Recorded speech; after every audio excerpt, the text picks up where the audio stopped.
Chemistry without compatibility is like building a house made out of straw. The big bad wolf, or reality in this case, is gonna show up someday and blow that bitch down. Chemistry with compatibility is like building a house made out of bricks with a foundation. It's sturdy and secure. I once dated a guy and we had insane chemistry, but we weren't compatible.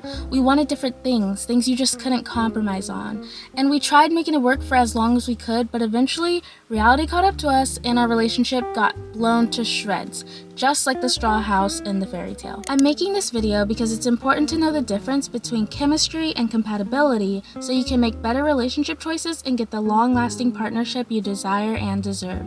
When it comes to the difference between chemistry and compatibility, I feel like a lot of people mistake them for being the same thing, which just is not true.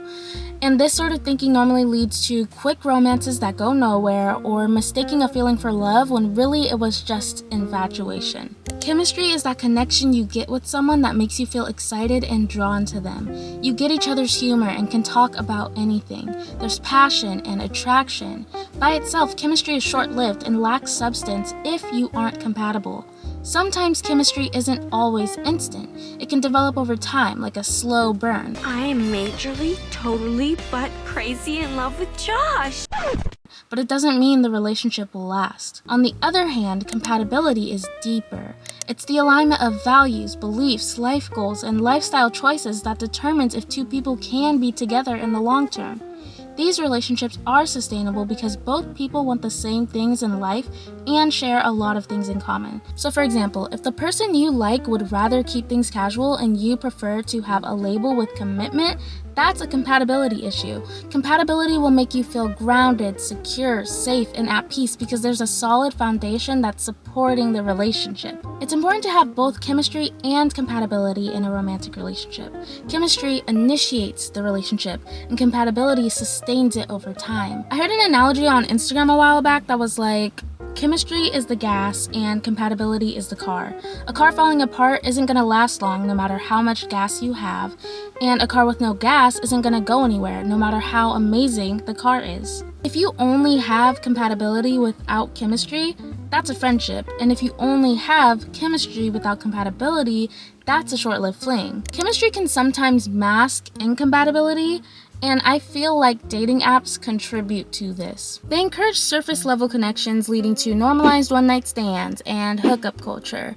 And I personally have never used a dating app before, but I can understand why they've gained so much popularity over the years because with a literal swipe of a finger, you're able to form these superficial connections with people based on an attraction that's formed through calculated pictures and silly bios. We live in a swiping culture, and now people are quick to make snap judgments of someone, prioritizing chemistry over genuine connection. The abundance of choices that we have on dating apps can make committing and creating meaningful connections hard because a lot of people just aren't willing to build that foundation.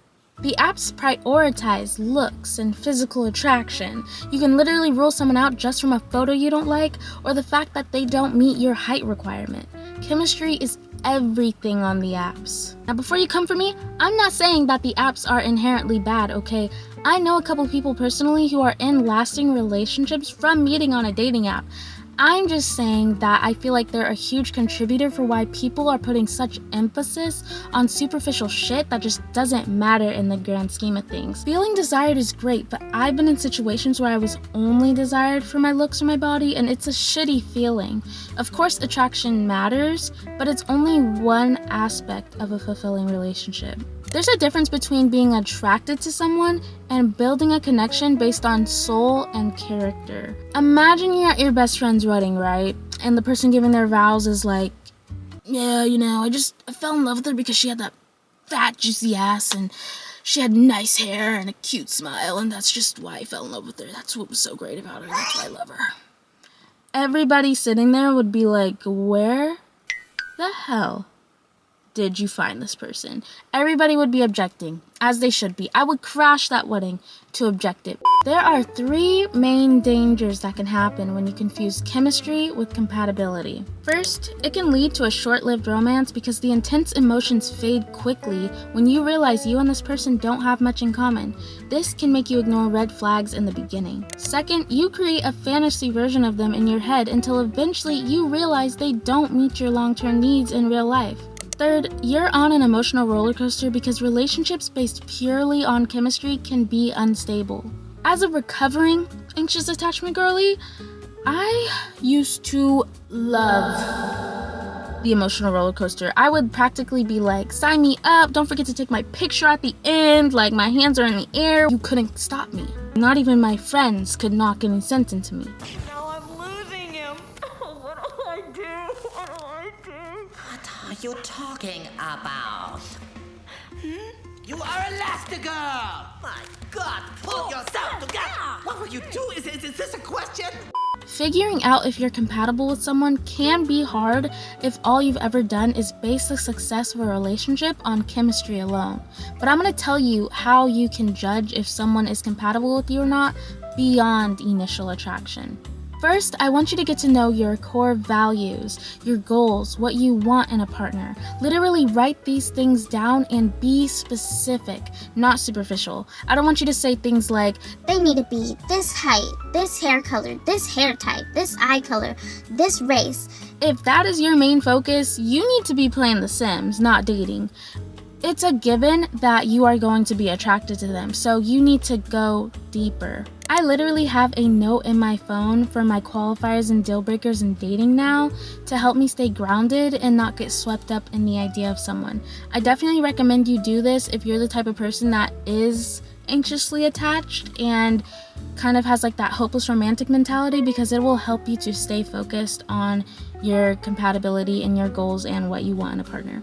When dating, it's important to ask the right questions without turning it into an interrogation. Like, you want to figure out and learn about their plans, their goals, their values, whether or not they're religious, or if they want kids someday, what their political beliefs are. These are all things that you should know because they are the things that are going to come up someday if you do get serious with this person. If these questions scare them off, take that as a sign that they're not the right person for you. And if you are scared to ask these questions, take that as a sign that you might not be ready for a serious relationship, because serious relationships require depth. Also, see if your hobbies and interests align, because y'all don't need to be exactly alike, but you should enjoy doing at least some things together. And understanding how they handle conflict is huge. Like, are they able to address things calmly? Can they take accountability without getting defensive? Can you take accountability without getting defensive? These questions can literally be applied to you too, to figure out if you're even ready for a relationship. You don't want to date somebody that is going to blow up at you whenever they get upset, because that's not healthy. Learn all of these things gradually at a comfortable pace. You don't need to rush into learning it all at once, but definitely spend time with them and see how consistent their behavior is. How do they act in front of their friends? Are they comfortable with communication? Are they open to it? Can you both feel safe to express yourselves and be vulnerable? If someone lacks the emotional awareness and capacity to show up for you, that's not a sign for you to try harder. If they're always closed off and have a wall up, how long are you willing to chip away at it until you say enough is enough? Set boundaries for yourself. In order for a relationship to actually work, you need to have compatibility and chemistry, not just one or the other. When you don't understand the difference between chemistry and compatibility, you'll probably confuse attraction for long-term sustainability, which will literally lead to a short-lived romance and disappointment. Understand what it is that you need, want, and desire in a romantic partner. That way, when you're able to meet someone and the chemistry is there, you'll be able to decide if you're compatible with them too. Start making smart decisions and stop thinking with your emotions or your coochie, okay? Start walking away from people who are not capable of meeting your needs. Stop wasting your precious and valuable time, okay? Your person is out there, but you just need to be willing to walk away from the people who clearly are not them. Ugh. Thank you so much for watching. If you like this video, prove it by giving it a thumbs up, and leave a comment below letting me know what 3 qualities are most important for you when deciding if someone is compatible or not. Also, check out this video next if you want to hear my thoughts on whether or not an ex always comes back. Bye!